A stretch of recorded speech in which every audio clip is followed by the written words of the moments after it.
दीवानी हुई है और त्याग कहा अनुराग कहा जब स्वार्थ ही पटरानी हुई है।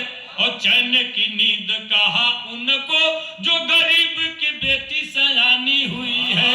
चैन की नींद कहा उनको जो गरीब की बेटी सयानी हुई है। बहुत देर तक आपको झेला नहीं सकता। मैं हास्य का कवि हूँ और निखालिस हास्य पढ़ता हूँ। मेरा अपना मानना है जो व्यक्ति 24 घंटे में केवल 5 बार ठहाके लगाए आजीवन स्वस्थ रहता है। यकीन मानिए दिल का दौरा कभी नहीं पड़ सकता। अगर पड़ जाए तो बादशाह प्रेमी को फोन मिलाइएगा। जब पड़ जाएगा तो क्या मिलाएंगे, सबको पता है। आप विद्वान लोग हैं, पढ़े लिखे लोग हैं। देखिए हम लोग विद्वान नहीं हैं। कवि होने के लिए विद्वता की कोई आवश्यकता नहीं होती है। मसी कागज छुयो नहीं, कलम कहियो नहीं हाथ। कबीरदास के ऊपर बहुत सारे लोगों ने डॉक्टरेट की डिग्री ले ली, लेकिन वो कितने पढ़े थे? आप पढ़े लिखे लोग हैं, हम लोग लिखे पढ़े आदमी हैं। थोड़ी सी भिन्नता है आप में हमारी है। हम लिखे पढ़े लोग, आप पढ़े लिखे लोग, इसलिए आप विद्वान हैं। हम लोग विद्वान बिल्कुल नहीं, केवल और केवल कवि हैं। प्रखर भाई के लिए कहा जा रहा था कि लोकल के हैं, यहाँ के हैं, ये कह करके मेरे दिल को बहुत ठेस पहुंच रहा था। कोई है गालिब का हम सब, कोई है इकबाल बराबर, और दुनिया वाले ये मत सोचो घर की मुर्गी दाल बराबर। यही पंकज प्रखर जो हमारे यहाँ मैंने कवि सम्मेलन में देवरिया बुलवाया था, पूरा का पूरा पांडाल घंटों तालियों से गूंजता रहा।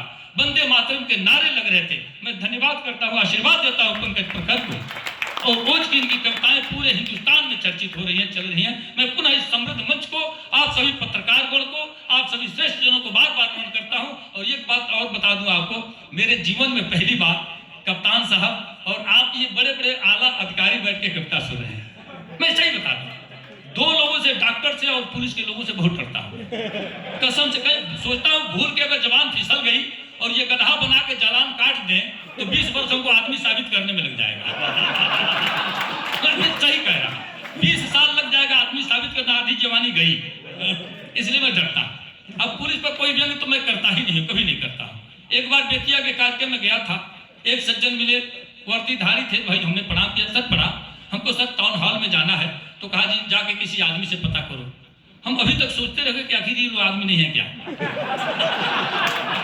अरे कसम से बता दे, आपको होटल में ठहरे थे, सुबह सुबह निकले, हमको नहीं पता था कि ये पुलिस में है। बेचारे कुत्ते के साथ रस्सी पकड़े जा रहे थे। हमने कहा सर रस्सी पकड़े हैं क्यों? तो कहा कि क्या करें, हम पुलिस विभाग में। अच्छा पुलिस विभाग में तो रस्सी काहे पकड़ते हैं? तो कहे कि थाने में पाले हैं तो पकड़ते हैं। हमको तो कुत्ता क्या करता है? तो कहे कि कुत्ता चोर पकड़ता है। अगर समझ गए हो तो एक बार ताली बजाइए। तो इसलिए हम कुछ कहते नहीं। देखिए हंसना जीवन के लिए बहुत ही जरूरी है। हंसने से शरीर की 36 मांसपेशियां हरकत करती हैं, योगी क्रिया होता है, आदमी तनावमुक्त होता है और प्राणवायु की आयु बढ़ जाती है। यकीन जानिए, आप 5 बार ठहाके लगाइए, कुछ लोगों को हंसी आती है, बड़ा पद है, बड़ी कुर्सी है, तो कहेंगे मजा आ रहा है, मन हो रहा है, लेकिन भाई पद भी तो देखना है। तो अच्छा इसको हम लोग मोगनवा हंसी कहते हैं। ये मोगनवा हंसी है। आप पूरी जिंदगी आप करिए, कुछ नहीं होने वाला है। ठहाके लगाइए, मोटापा भी कम होता है ठहाके लगाने से। आप देखिएगा जितने मोटे लोग होते हैं बहुत कम हंसते हैं, और इसीलिए पेट निकला रहता है। हंसने से मोटापा भी कम होता है। एक वंदना, थोड़ा सा मिजाज मेरा बन गया, एक वंदना मैं पढ़ता हूँ, सुनिए, आनंद लीजिएगा। केवल आनंद की वर्षा में करता हूँ, बाकी कुछ नहीं पढ़ता हूँ। सुनिएगा, किसी देवी देवता की वंदना नहीं करूंगा, आदमी और आदमी की वंदना करता हूँ। और आनंद आए तो बीच बीच में आप तालियां झोंकते रहिएगा। सुनिएगा कि कविता की बात शुरुआत करने के लिए लंच मंच पंच को प्रणाम करता हूँ मैं। ओ आलसी अवारे हो, शराबियों गजेड़ियों को दोनों हाथ जोड़ राम राम करता हूँ मैं। और चमचे दलालो सूदखोर घुसखोर मुंह जोर लतखोर का कलाम करता हूँ मैं। चमचे दलालो सूदखोर घुसखोर मुंह जोर लतखोर का कलाम करता हूँ मैं। और दुष्ट बेईमान नीच मूर्खों के साथ साथ जूता चप्पल चोरों को सलाम करता हूँ मैं। उल्लुओं और गधों या बैलों को बार बार लगातार याद हर शाम करता हूँ मैं।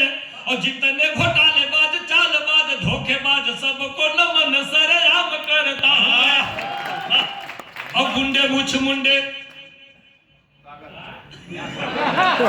अच्छा देखिए क्या है कि हम पहले आने से पहले पहले हम गिर रहे थे, देख रहे थे, तो डर लगता है। जाते क्या है, पहले था कि जिनके पिताजी नहीं होते थे वो मुझ मुड़ाता था, अब जिनके दादाजी भी हैं, पिताजी भी हैं, वो भी मुड़ा ले रहे हैं।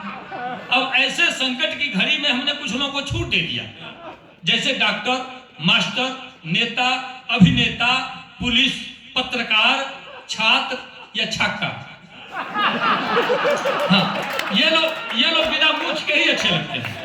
इनको मूछ न रहे मुझे कोई एतराज नहीं, बाकी कोई मूछ नहीं लगता। तो मैं कहता हूं कि गुंडे मूछ मुंडे अर्धनारी दुराचारी अव्यभिचारियों की वंदना तमाम करता हूं मैं, और प्रेमी बादशाह मेरी कविता गवाह रहे, हास्य व्यंग लिखने का काम करता हूं मैं।